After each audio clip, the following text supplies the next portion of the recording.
Adetona kingdom brooded with thunderclouds, as if the heavens themselves mourned a truth yet to be spoken.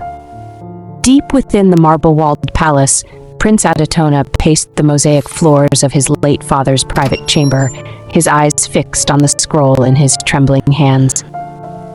It was a sealed document marked with the royal crest, an aged lion whose eyes glinted like they held secrets too old to forget.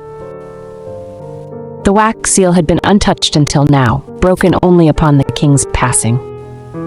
And within it lay words that would upend everything the young prince thought he knew.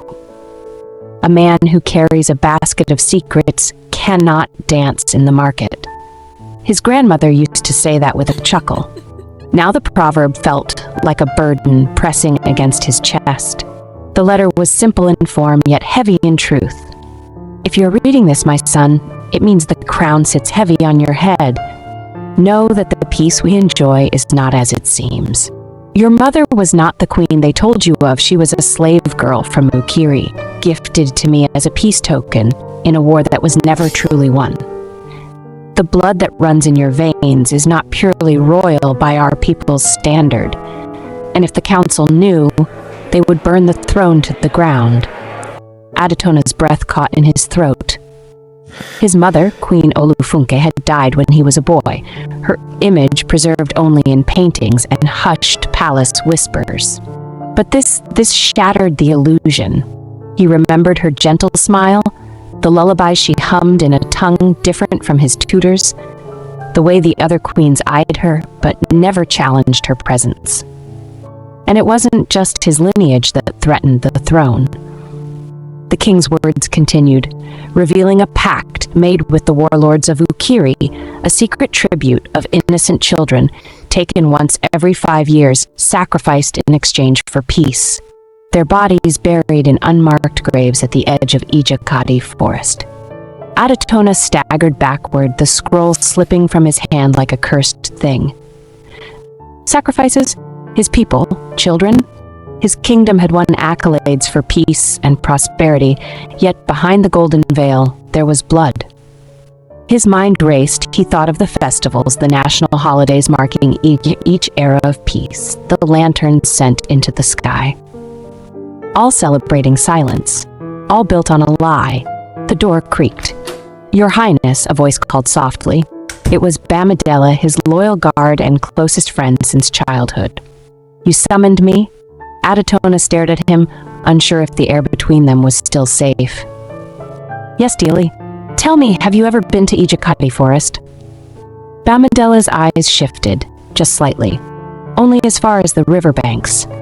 The elders say the deeper part is cursed." "Why?" Adetona studied him. "Do you believe everything the elders say?" "No, my prince, but I believe in patterns. And I know every 5 years, someone's child goes missing in the kingdom, and no one ever raises their voice." The silence that followed was dense, heavy like the air before a storm. "Come with me," Adetona said. "Tonight." Under the veil of night, cloaks draped over their royal garments, the prince and his guards slipped beyond the palace walls. The guards were bribed with silence and gold, just enough to ask no questions. The moon was a thin sickle in the sky, barely lighting the narrow forest path. Ijakati Forest whispered with ancient winds and the sounds of night beasts. The further they went, the colder it became. There were markings on the trees, dashed strange symbols etched deep into bark. Charcoal, blood, and something older. They pressed on. Then they saw it. A clearing, freshly dug earth, still moist with morning dew. And half buried beneath the soil, bones, dozens. Small, innocent, Adetona fell to his knees, bile rising in his throat. This was no myth. This was no tale to frighten children. This was done by our kingdom, he whispered. "No, my prince," Bamidele corrected gently. "This was done by our kings." A scream tore from Adetona's soul. A silent scream that only the forest heard. They returned to the palace before dawn, shadows clinging to them like mourning cloths. Adetona said nothing for days, but his silence was loud. He stopped attending the court, refused to eat at the royal table, and avoided the council of elders. He would spend hours in his late father's chamber, tearing through old scrolls, hidden compartments, and ledgers in ink faded by time. The whispers began. "Perhaps he is not ready to rule," muttered Chief Aro, head of the king's inner circle. "He is weak," sneered Aloyasani. "A crown does not rest well on a boy with a bleeding heart." "But the people love him," warned Ialeki, the only woman on the council. "They see the boy who grew up among them, not the man crumbling beneath the crown." Still, pressure mounted. The coronation day loomed. But one heart heard his pain and came to him. She was a healer's daughter, known for her beauty and bold tongue. The prince had met her once, in secret, months before the coronation. She had eyes that dared to see a prince as a man, not a future king. She had grown up near the village boundary where tales of missing children were hushed with fearful glances and gestures to keep quiet. She found him in the royal garden, sitting beneath the bitter leaf tree. "You look like you have seen death and offered him your throne," she said softly. Adetona turned to her. "Would it be wrong to do so?" Adoranka sat beside him. "If you must kill a truth to wear the crown, then the crown is cursed. And the throne weeps." He stared at her. "How did you know? My father used to work for the council before they exiled him for asking too many questions about missing children. Before they poisoned his tea." Adetona felt the ground tilt. "Why are you here, Adoranki?" "To remind you of the man you were before they placed a crown on your head." He reached for her hand, and in that moment something shifted in him. Love was not enough to bury a secret so vile. He had to choose. But could he? The coronation came. The entire kingdom gathered, robes of gold, drums that split the air, chants that rose like incense. Adetona wore the lion-stamped agbada of his forefathers, the crown held above his head by the chief priest. The moment froze. "My people," he began, voice strong, "I come before you not as a king crowned, but as a man awakened." Murmurs, "Our kingdom has lived in the illusion of peace. But peace bought with blood is not peace, it is debt owed to the gods of vengeance." Gasps, "There are secrets buried beneath the soil of Ijakadi, secrets that the council has kept for decades. Children taken, sacrificed, chaos erupted, chief shouted. The chief priest dropped the crown, but Adetona raised his voice above them. "My own blood may not be what you believe. My mother was from Ukiri, a war slave gifted to a king. Screams now. Women wept. Men stood frozen. If this disqualifies me, I accept it.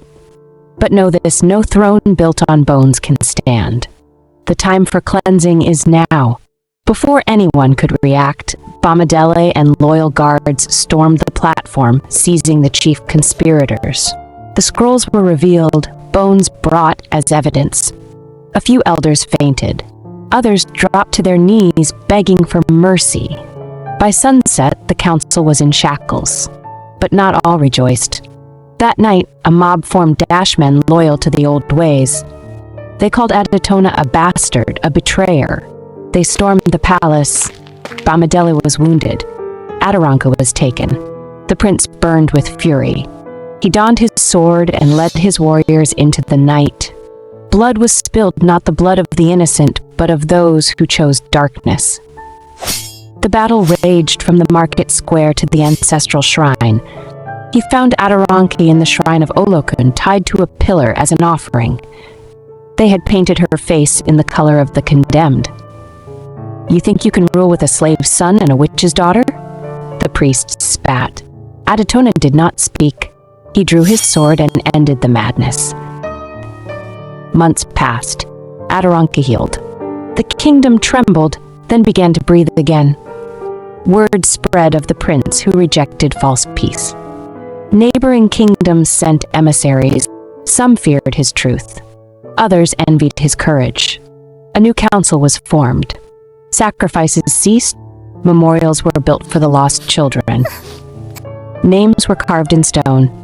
Their families finally allowed to grieve. Adetona was crowned again, but this time by the people, not the priests. Farmers and traders, children and elders came bearing leaves and garlands. His mother's face, once hidden, now hung beside the former queen's in the palace gallery. Her true name inscribed, Ajike of Ukiri, Mother of Renewal. And Adoranka stood beside him not just as lover but as queen, the healer's daughter who taught the crown how to listen. Still, some nights Adetona wandered to Ijakati forest, listening to the wind, listening to the silence that once masked a kingdom's shame. When the throne weeps, it is not from weakness, but from the burden of truth. And a man who carries truth must carry fire. For it is written in the old proverbs of Adetona, a child who washes his hands clean shall eat with kings. But a king who buries his hands in blood shall die with the forgotten. Adetona chose to wash his hands and to cleanse a kingdom, and for that the throne finally stopped weeping.